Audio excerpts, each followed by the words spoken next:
Hello everyone, welcome back to my channel. Topic for today is A Tiger in the Zoo, which is written by Leslie Norris. He belonged to Wales in UK, so he is a Welsh poet. Okay, so let's begin. He stalks in his vivid stripes, the few steps of his cage, on pads of velvet quiet, in his quiet rage. He should be lurking in shadow, sliding through long grass, near the water hole where plump deer pass. He should be snarling round houses at the jungle's edge, baring his white fangs, his claws, terrorizing the village. But he is locked in a concrete cell, his strength behind bars, stalking the length of his cage, ignoring visitors. He hears the last voice at night, the patrolling cars, and stares with his brilliant eyes at the brilliant stars. Such a heart-touching poem, isn't it? The poet says that the zoo tiger moves around in his cage under his brightly colored skin. But he couldn't move freely, so it's difficult for him to move around, to lurk around. And his footsteps, his feet are very soft like velvet. But there's no sound of tiger's footsteps. The tiger attempts to control his anger in his quiet rage by quietly walking around the confines of his cage. वो अपना गुस्सा express नहीं कर सकता ना, so he is quiet. He is irritated because he is not free. Well, according to the poet, if this tiger was free, he would have hidden behind the long grass near the water so that he could easily catch a deer for food.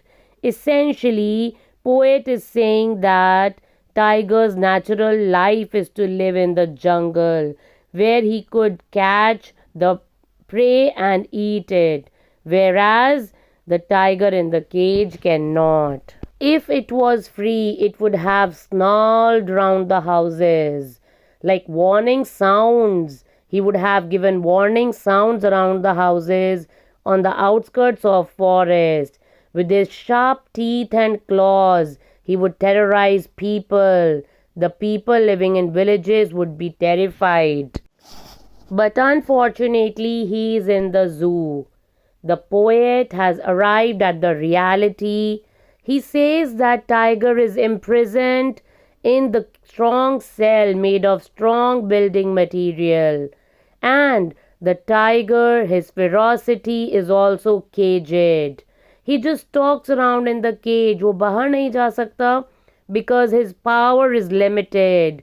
And he could not terrorize the visitors also. As a result, he never makes other fear because he cannot attack them. In the last stanza, the poet says that he hears the patrolling cars in the middle of night. Patrolling cars are police vehicles. As a result, he hears the sound of these cars and then he looks up at the stars in his shining eyes. The poet wishes to express that he is sad and helpless.